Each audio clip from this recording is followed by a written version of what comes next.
Hello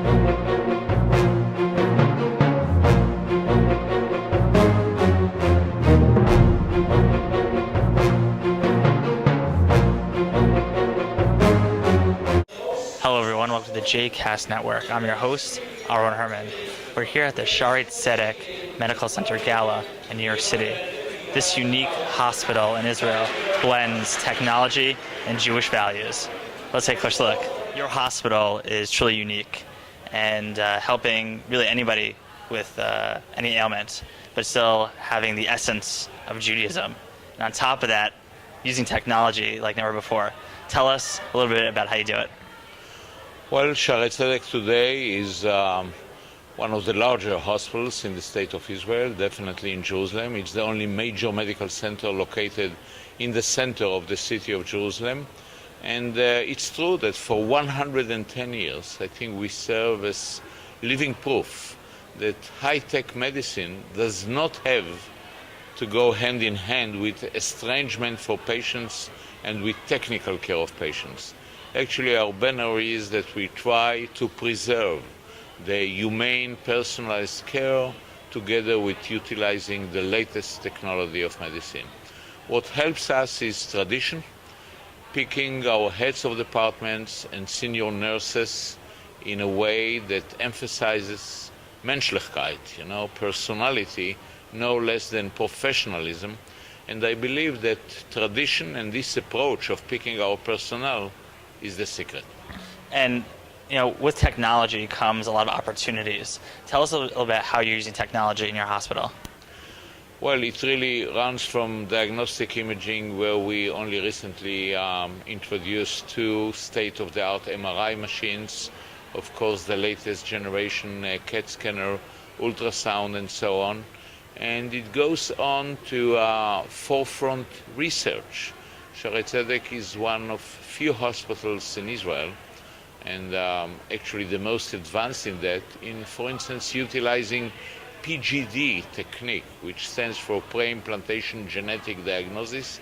It's a very strong genetics department that enables couples with children affected with a monogenic disease like cystic fibrosis at home to prevent the birth of these children. And all this is done, within the frame of Jewish law, approved by everybody. So it really represents the state-of-the-art medicine and medical technology together with our ancient, well-respected Jewish law. And when we think about Jewish law, it's a very big subject, especially when you're trying to implement that in a hospital. How do you use even medical ethics and Jewish law together? Well, actually modern medicine brings to our doorstep ethical dilemmas of the highest order, and that's true for every physician and nurse around the world. That's what we have to cope with medical technology, from stem cell research through the approach to the very low birth weight baby, the 1-pound baby, and going over to transplantations and the other ethical issues to end-of-life issues.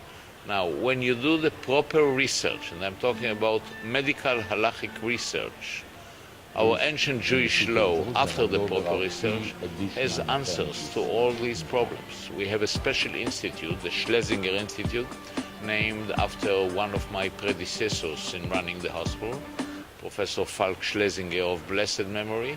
And in this institute, the Schlesinger Institute, the best researchers, most of them are physicians and Jewish scholars, do research in order to supply the Jewish response to these ethical dilemmas that every physician around the world copes with. And another unique part about this hospital is that nobody gets turned away. If they're Arab, Israeli, can you share with us a short story of how you've impacted someone's life? Well, we have everyday stories like that. You know that Israel has a national health insurance law, so every Israeli citizen, Jewish, Christian or Muslim, has a full coverage for a very wide basket of services. But Jerusalem is 25 minutes drive from Jericho. It's about 20 minutes drive from Bethlehem. So actually, we get patients from the Palestinian Authority. There are small community hospitals in the West Bank, in Judah and Samaria. But for complicated problems, they use us, they use Hadassah as well. Whenever there is danger to life, we will not turn anybody away. And like hospitals in this country who cope with indigent patients, these are our indigent patients. But we believe that's the Jewish approach, not to turn away anybody. And we have everyday stories like that. Whenever you get involved in an organization, you're driven by trying to make this world a better place. Why did you get involved? So, Shaare Zedek is very dear to my heart. I come from a long line of nurses. My mom was a nurse. Her sisters were nurses. My grandmother really cared when they were growing up in Morocco. She really cared about, the health of other people. And when somebody couldn't afford health care, they were always there to take care of people. And Shaare Zedek specifically, I went to Midrash Moria, which is adjacent to Shaare Zedek, and Rabbi David Applebaum, Dr. Applebaum, was one of my rebbeim, and and when he passed away, it really brought something to me that it's something that I want to be a part of. And I think a hospital ensures the future, like everything else, that when you are a part of something that really provides health care and provides life, there's really nothing better than that. And being like the next generation is, when you hear that, it's like next generation, like, wow, it's an important task. Right. Why do you think it's so important now for young Jews to really get involved in these type of organizations? So it's so funny because over Shabbat I was talking to somebody in my community in Atlanta, and he said to me, he goes, I think of you as the next generation, but you think of yourself as needing the next generation to come in.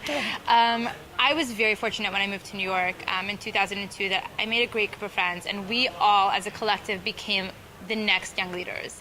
I think that it's something that's so important because without a continuum, without people to continue, we're going to fade out.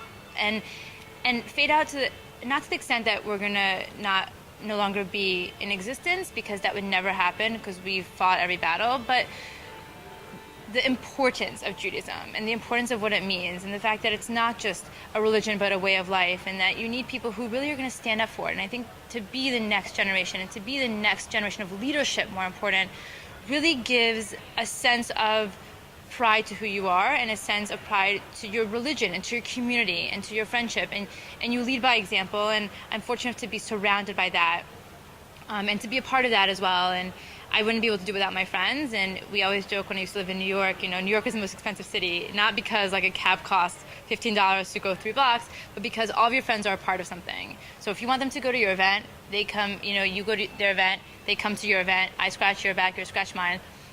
But it's great because together we are the next generation, and I think it's so important that whatever our parents instilled in us, we instill, and to help continue that in people who are now in their 20s and coming out of college, because they need to understand the importance. Judaism just doesn't come to you in a silver plate. We're so small that we really have to fight to survive, and we are the reason why we survive. I am honored to be here at the Shaare Zedek event here in honor.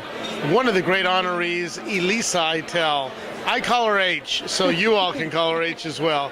But I will tell you, it's a great hospital, it's a great cause, and it's a great human being who really has the care and compassion to spread herself to all the things that are good happening in Israel and the Jewish people. And I'm honored to call her my friend. As you can see, Shaare Zedek Medical Center in Israel is transforming the lives of hundreds and thousands of individuals in Israel. This is Aaron Herman, and thank you for watching.